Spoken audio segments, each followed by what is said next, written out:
Hi, I'm Mark from L&M Small Engines. Today we're working on a Mac 3818 to 38cc chainsaw. It's a McCullough. As you can see, it's been sitting there barn for a long time. They want to cut some wood for the winter time and asked if I could get it running for them. I says, well, I'll try. So hope you enjoy the video. Okay, the first thing I want to do is check the spark plug. Make sure it's not scored. Kind of tells the person how it was burning. If it was burning rich or burning lean.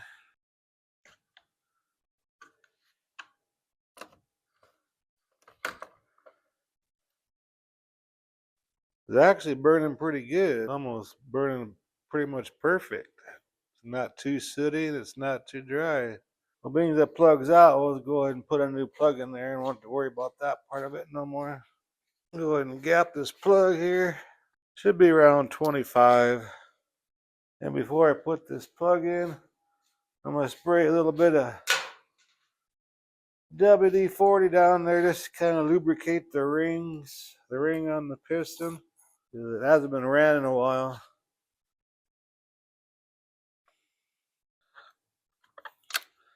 Go ahead and snug that up. Now let's take the air filter cover off.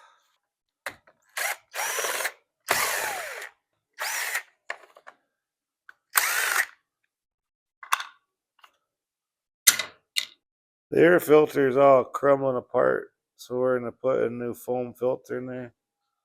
See how that just disintegrating? That happens after a while. The carburetor's right up here.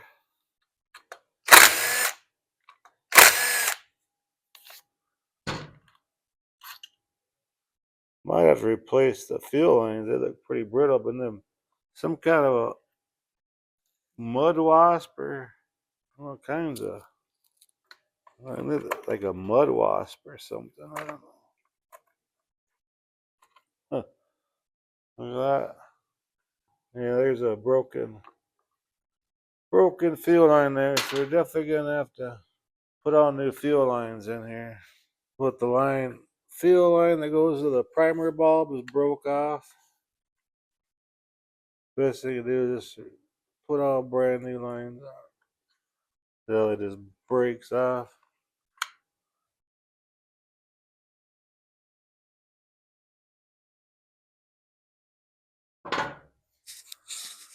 But I'm gonna put something in that hole right there, and I'm gonna blow this out really good. And they're going to replace these fuel lines. Okay, let's go ahead and tear this carburetor apart. It's a Zama carburetor. On the Zamas, when you order a carburetor kit, there's a set of letters and numbers. This one here is a C10. That's how you go by getting the carburetor kit for this. It's usually a letter and a couple numbers. Get this little fuel line off here. Well, it's still stuck on there pretty good. If the fuel lines are that bad, it's possible that the diaphragms and stuff are probably like that too.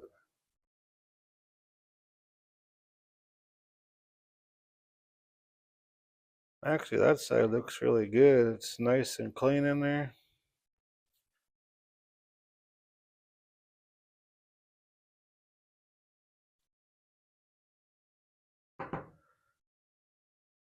That ain't too bad. It's kind of stiff, but it ain't too bad. Blow this out here real quick. This side here looks really good. I don't even think I'm even gonna mess with that side there.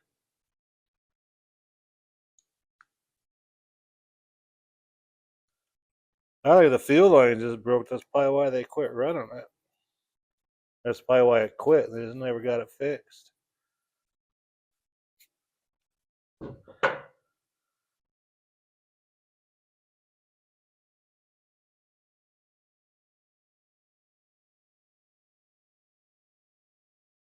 This one here ain't that bad either, but I'll just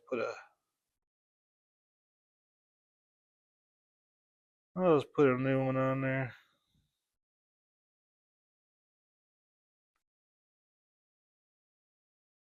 these nice and tight. Not too tight, you break the heads off. But then this one here has a mixture screws on it. This side's the low and the high. I'm just gonna turn them out like a quarter turn each, and once I get it running, I'll get it fine tuned. But we'll just turn them out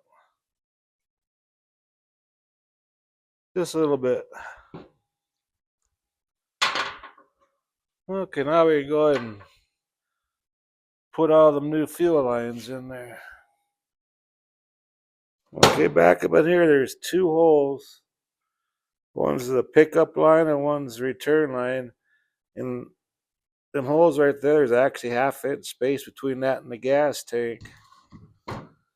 So we're going to try a little trick. Instead of taking all this off to get to the gas tank, we'll try it on this. Sometimes it works and sometimes it don't. But I'll get my bag of fuel lines here. Okay, here's my new fuel lines. What I want to try doing is put a nice big taper on it. Might have to use a razor blade, but we'll try it this way.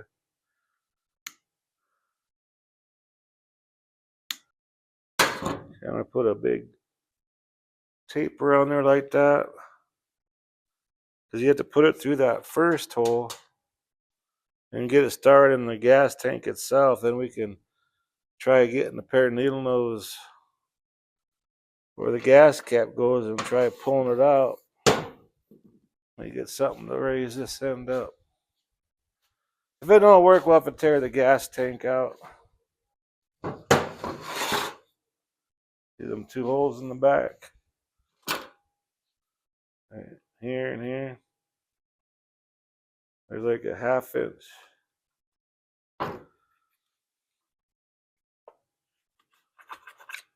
Okay, kind of go down at an angle.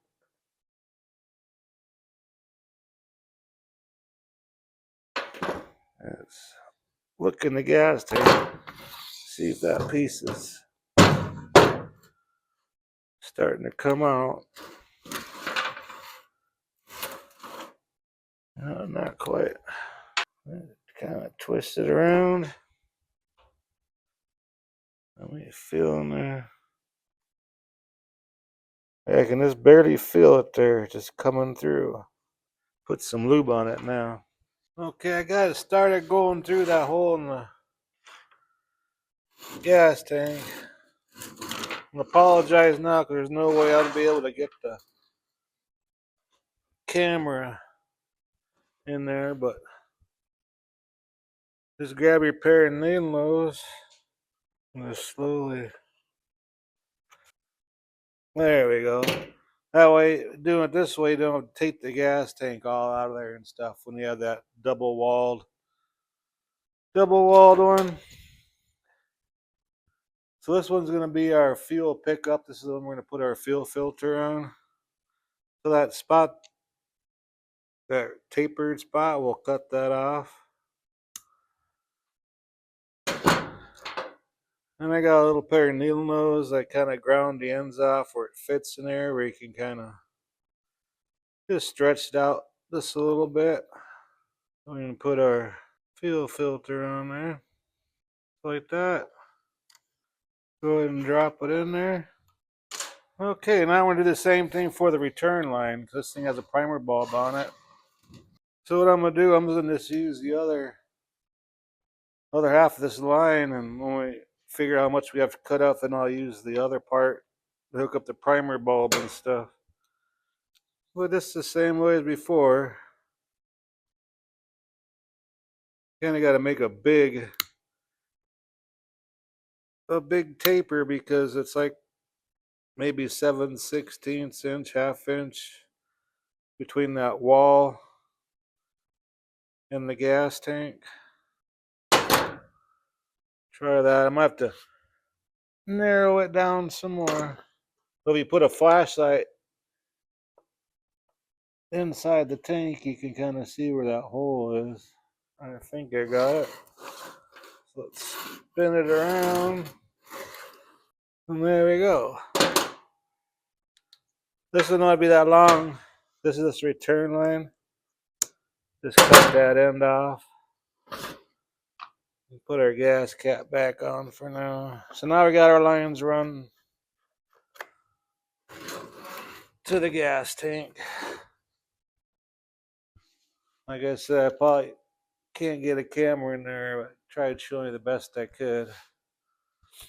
So the top one, that's with the fuel filter on there, and the bottom one, that's the return line. And I got a new primer bulb, and that goes in this little slot over here.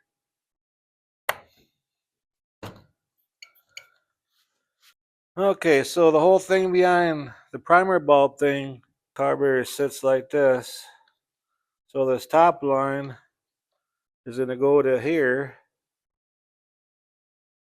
Then this other line will go there, and the primer bulb is going to suck gas from the tank into the carburetor and back out of the carburetor into the primer bulb and back in the tank. That's kind of like how that works. So this is going to sit here like that. Kind of get an idea where you need to. Yeah, I just screwed up. That's the return line. See, I wasn't paying attention. The top one is supposed to go in the carburetor, but that ain't no big deal. We'll just pop that back out and we'll start over again here. Cut the end off. All right, let's try this again.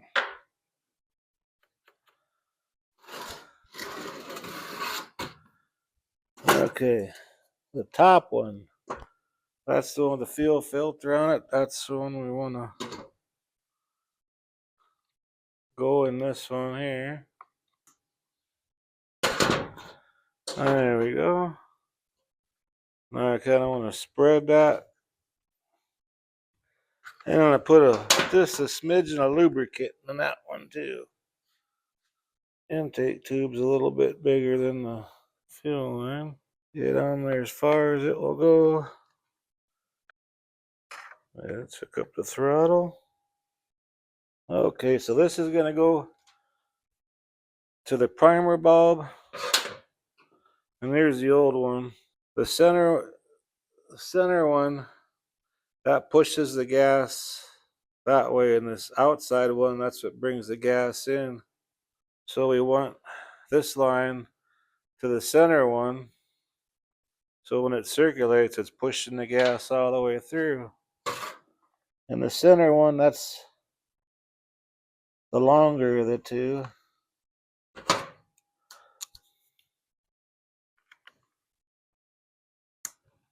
We'll take this other one and we'll put it on that other hole. And this will go to that little copper pipe on that side. Try it about there.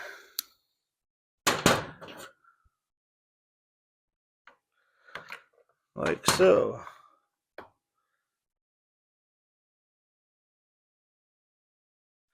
So right now, I'm not going to bolt the carburetor. I put gas in the tank, and when I run the primer bulb, make sure that gas is circulating through the whole thing. Okay, let's put the gas cap on. Okay, now we should be able to see the gas go through all the lines. Push the primer bulb. And you can see the gas moving in the carburetor. So now it's going to come out this line here.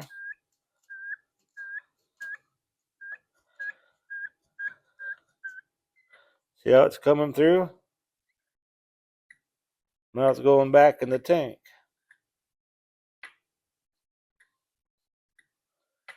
So that's all hooked up properly now. So now we can go ahead and bolt the carburetor in.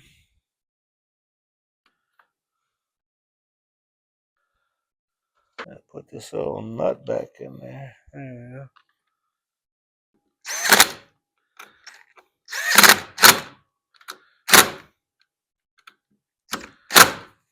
Okay, as for that filter,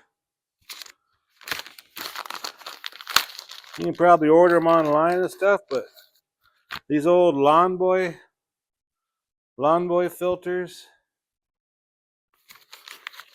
they work perfect for this kind of stuff. They work good for weed whackers and chainsaws. We'll just cut the piece we need here. This piece here would do another one too. See how that is? And just push it back in here. Look at that, you got yourself a brand new filter out of a old Lawn Boy filter.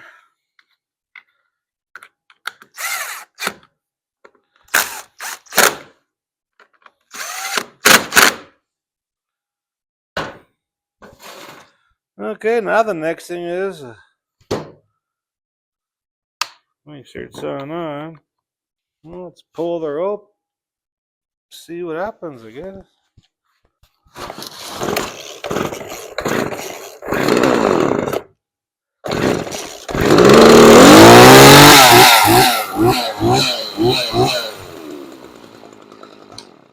Unbelievable, the thing starts right up. Okay, try it one more time here. I don't know if it'll choke it again.